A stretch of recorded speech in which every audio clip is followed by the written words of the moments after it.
So, herzlich willkommen zum zweiten Test der Ducati V2 Naked Bikes. Heute die Street Fighter V2 im Test. Auch ein bekannter Motor und zwar, oder bekanntes Konzept aus der Panigale V2. Ist nämlich quasi der gleiche Motor, der hier verpflanzt wurde. Und ja, sie ersetzt so ein bisschen ja die Monster 1200S, die wir im letzten Video uns angeschaut haben. Okay, die suchen mich immer noch.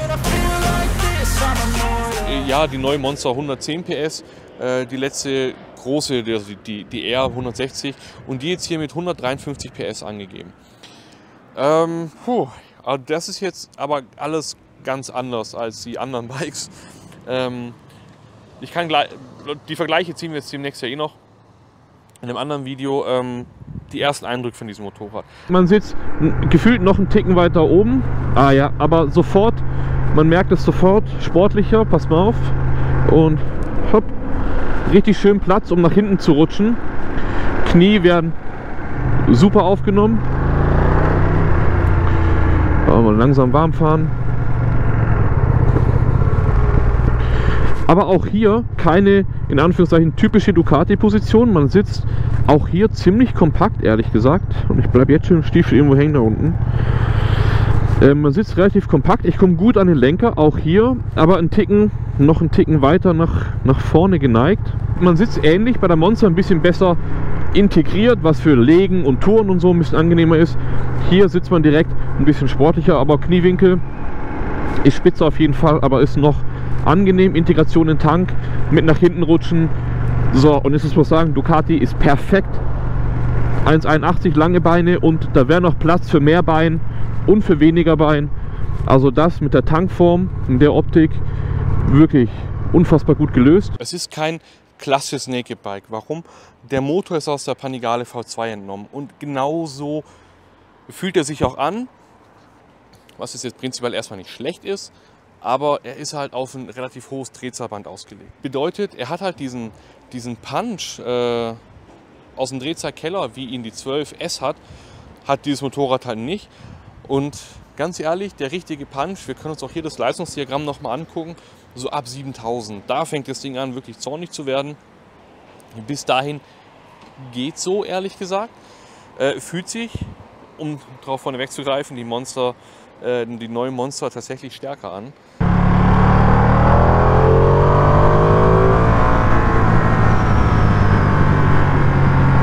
Okay, das war zu Halbgas, gleich mal in einem niedrigen Gang Vollgas. Ein bisschen untertourig, also wie gesagt, die Monster 12S mit dem großen V2 hat da sauber zugepackt. Ab der Drehzahl, wir sind jetzt bei 4000 und jetzt laden wir mal durch. Aber kommt weniger. Also man hört auch, dass so bei 5 oder so geht irgendwas auf. Airbox, Drosselklappen oder so gehen, also Drosselklappen gehen wahrscheinlich früher auf, aber irgendwie da hört man, passt das mit dem Luftstrom dann halbwegs. Jetzt was zum zweiten Mal. Jetzt kommt sie. Was war das, bei 8000 oder so? Jetzt 7,5. Ab 7,5 packt die gut zu erst. Das ist ein bisschen spät für ein Naked Bike. Aber es ist schön zu dosieren.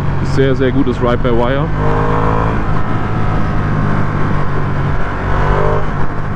Deutlich sportlich. Erinnere mich viel mehr an die. Erinnere mich so ein bisschen an die Tuono in leicht, sage ich mal. Relativ ähnlich auch die Verzögerung vom Motor her. Erinnere mich so ein bisschen an die Auspuffklappe der Tuono. Bis halt die aus dem Quark kommt. Deshalb vom Motor her, der Motor ist nicht schlecht, um Gottes Willen. Das ist der Super Quattro Motor. Wie gesagt, 152, 153 PS sollte haben. Ich glaube 149 hat Motorrad gemessen. Das ist schon auch ordentlich, ja, nicht falsch verstehen. Aber diesen V2 Punch aus dem Keller, der ist bei dem Modell nicht ganz so da. Nur das, falls das jemand kauft, dass man da einfach an der Stelle dann nicht enttäuscht ist. Ja, die braucht echt so ein bisschen bis 7000, bis sie den Dampf entwickelt. Also auf Papier mehr PS als die Monster 1200. Real nutzbar. Musst du halt den Gang runter. Dann musst du halt einfach den ersten Gang. Aber auch dann hat sie, ich glaube, nicht die gleiche Power. Wir drehen hier mal kurz um.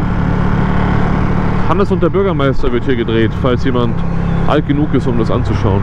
So, Motor ist warm, erster Gang. Also jetzt ist schon nervig laut. Hier vorne ist wirklich... Oh, jetzt pröppelt die auch.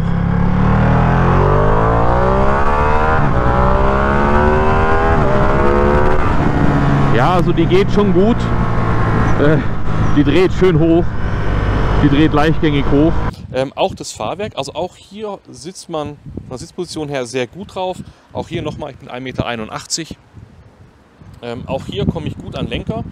Aber ihr seht vielleicht schon von der Rückenposition, man ist ein bisschen mehr gekrümmt, ja, und ein bisschen vorderradorientierter. Das passt auch absolut in das Konzept hier rein. Denn das hier ist definitiv ein sportliches Motorrad, ein sportliches Naked Bike. Das soll es, nehme ich an, auch sein. Und genauso ist aber auch die, das Fahrverhalten. Aber das Einlenkverhalten ist jetzt nicht wie ein Naked Bike, ist auch nicht wie ein Superbike, es ist irgendwo ein bisschen dazwischen. Das erinnert mich wirklich ein bisschen an die Tuono, wobei das hier tatsächlich stabiler ist als die Tuono. Tuono schwerer von den rotierenden Massen her, aber jetzt sag ich mal so vom Umlegen von links auf rechts habe ich jetzt hier auch, ich will nicht sagen intuitiv, aber halt angefangen die Bremse zu benutzen, damit das Motorrad halt hochkommt und ich es leichter wieder rüber kriege. Aber so Thema Stabilität, wir haben eine Showa-Gabel, einstellbar, und das ist ein Bike, Knieschleifen hier, Hand vom Lenker würde ich machen. Bei der Monster wäre ich mir das wirklich nicht sicher, werde ich zugeben. Bei dem hier sofort. Und halt bei so schnelleren Kurven, ne? Und auch da, wenn man da umlegen möchte, dann braucht man so ein bisschen Technik oder ein bisschen Bremse, um die kurz umzulegen. Aber dann liegt die wieder super geil. Also ich glaube, dieses Motorrad ist wirklich perfekt für Leute, die Bock haben auf eher kleineren Rennstrecken, Anneux de Rhin, Oschersleben oder sowas, mit dem Naked Bike zu fahren. Ich glaube, genau dafür ist das Teil gemacht, weil genau so fühlt sie sich eben an. Sie ist auch von dem Sitzpolster her, ja, vom Shape her und von der Härte her ist sie auf der härteren Seite, sportlicheren Seite. Die Federung ist deutlich härter. Gullideckel schluckt die auch nicht mehr so gut weg. Also das ist ja die erste Ducati jetzt in dem ganzen Test in Rot, ohne Gold vorne, heißt keine S, ganz normal, gibt es auch nicht als S. Quickshifter, Up and Down mit dabei, funktioniert auch gut. Ja, der von der V4 und von der Street Fighter V4 funktioniert meiner Meinung nach ein bisschen besser. Ich glaube, vielleicht ein anderer, ich weiß nicht, aber der funktioniert gut. Bremsen, auch überraschend, deswegen glaube ich auch 320er Scheiben, müssen auch die M432 sein. Auch hier der erste Biss nicht so super krass, aber schon besser als bei der Monster. V4, meine ich, beißt nochmal einen Ticken aggressiver zu. Aber prinzipiell schon eine gute und sportliche Bremse, aber auch hier Hebelweg hinten. Weiß nicht, was da los ist bei Ducati. Perfekte Ergonomie, Handling, super schön.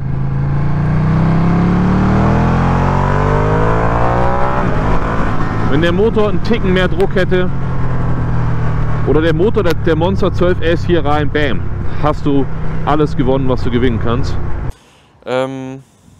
Auch alle anderen Sachen an diesem Motorrad, die ist von der Optik her, die ist sehr clean, die ganzen Fußresthüchen, sage ich mal, die sind super klein, die Schalthebel ist klein.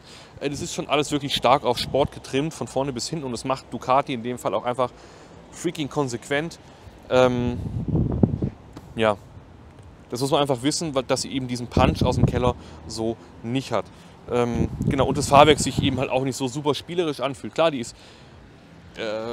ist einfach umzulegen, aber wie gesagt mit ein bisschen Technik, und sie ist deutlich stabiler als jetzt die 12S zum Beispiel, und in der langen gezogenen Kurve liegt die auch wirklich gut, das muss man auch wirklich dazu sagen.